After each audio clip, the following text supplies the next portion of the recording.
Were there Mardi Gras celebrations in the North? Well, that depends on your definition of Mardi Gras. Class is in session. I'm Professor Carnival, and this is Carnival Unmasked.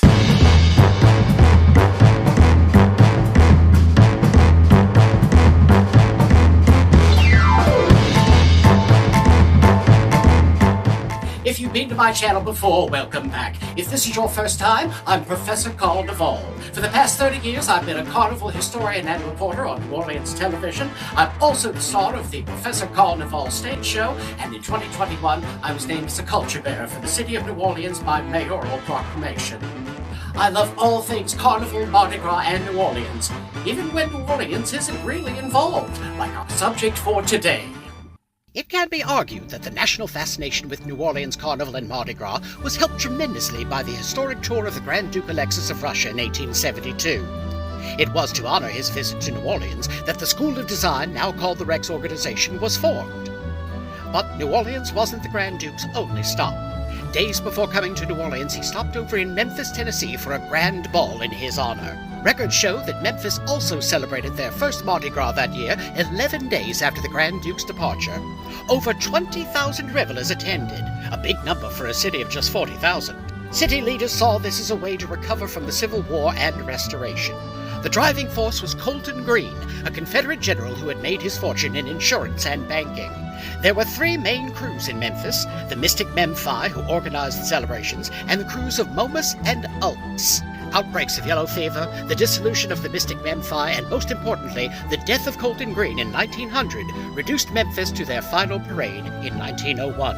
But the spirit of Memphis Mardi Gras would inspire the famous Cotton Carnival in 1931. In 1936, the Cotton Makers Fiesta, later called the Cotton Makers Jubilee, began as a response to black people being excluded from the all-white Cotton Carnival. Both celebrations would merge in 1982 and become Carnival Memphis, which features a king and a queen and raises money for children's charities. No less than the famed humorist Mark Twain tells us of Mardi Gras celebrations extending to other parts of the country in his Life on the Mississippi in 1883. This Mardi Gras pageant was the exclusive possession of New Orleans until recently, but now it has spread to Memphis and St. Louis and Baltimore. It has probably reached its limit. It is a thing which could hardly exist in the practical North. While there are no available records of actual Fat Tuesday celebrations in Baltimore, there was the Oriole Festival, which started in October of 1881, ostensibly to celebrate the opening of the Loch Raven Reservoir. It was a week-long celebration run by the secret society Order of the Oriole.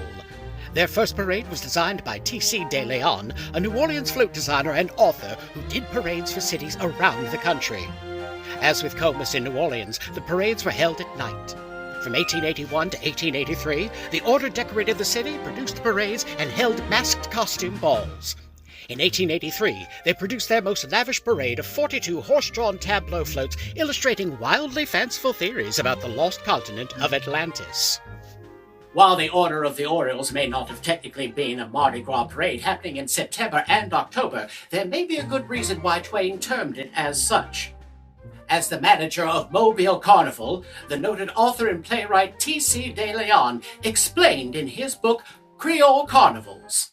Mardi Gras is the most abused and put upon word in any language, and Carnival is like unto it, if not indeed its twin. This long-suffering writer has had grave propositions made unto him from east and north and west to come and make us a Mardi Gras at midsummer or late fall, and it is not an infrequent term of intended irony to hear why he looks like a perfect Mardi Gras. To those outside New Orleans and Mobile, the phrase Mardi Gras meant anything grand, fanciful, or extravagant, regardless of the time of year or, despite the French, even a day of the week. It's possible that the Orioles were considered by Twain and De Leon as a lowercase Mardi Gras. And then there was St. Louis. In 1857, the same year that Comus debuted in New Orleans, a group calling themselves the Mardi Gras Association staged a parade in St. Louis the exact same evening. The only difference between it and Comus was that they didn't come back the following year like Comus did. But a few years later, another parade would take all of the traditions of Comus and New Orleans Mardi Gras and turn them into a parade that would last for 140 years. In 1878, two wealthy brothers, Charles and Alonzo Slayback, along with the city's elites, formed the Veiled Prophets organization to celebrate their wealth. Like Baltimore, the celebrations were held in October. Elaborate parades were styled against the New Orleans crews, and a grand ball was held to crown a queen of love and beauty. Each year, a city businessman was chosen to be the Veiled Prophet Khorasan, their identity never revealed, much like Comus. He even arrived on the Mississippi River like Rex. The Veiled Prophets worked without controversy. The civil rights movement in the 1960s revealed that black and Jewish members weren't allowed to join the Prophets. That ended in the mid to late 1970s. Further scandals emerged as the organization's Confederate history became common knowledge in the mid-2010s, and the parade and ball ended in 2021. However, in 1980, the first lasting Mardi Gras celebrations would take place in the Soulard neighborhood of St. Louis, and much like the formation of the Mystic Crew of Comus, it all began in a neighborhood bar with a small circle of old friends trying to decide on something fun for everyone. 5 friends in the Soulard neighborhood, tired of St. Louis winters, were looking for a way to have a celebration to break the monotony and settled on throwing a Mardi Gras party. Each one put up $250 and put together the first Soulard Mardi Gras. The celebration took, and in a few years there were crews and events across the area. Today, Soulard Mardi Gras is an 8-week event and the second largest Mardi Gras celebration in the U.S., second only to New Orleans. So, were there northern Mardi Gras celebrations in the late 19th and early 20th centuries? Again, it depends on your definition of Mardi Gras. Memphis was definitely having Mardi Gras since they were celebrating it during the season. But the Order of the Orioles and the Veiled Prophets, well, that's a gray area. I tend to lean towards Twain and De Leon's statement of Mardi Gras in the small case sense. They were definitely having Mardi Gras, just completely off-season.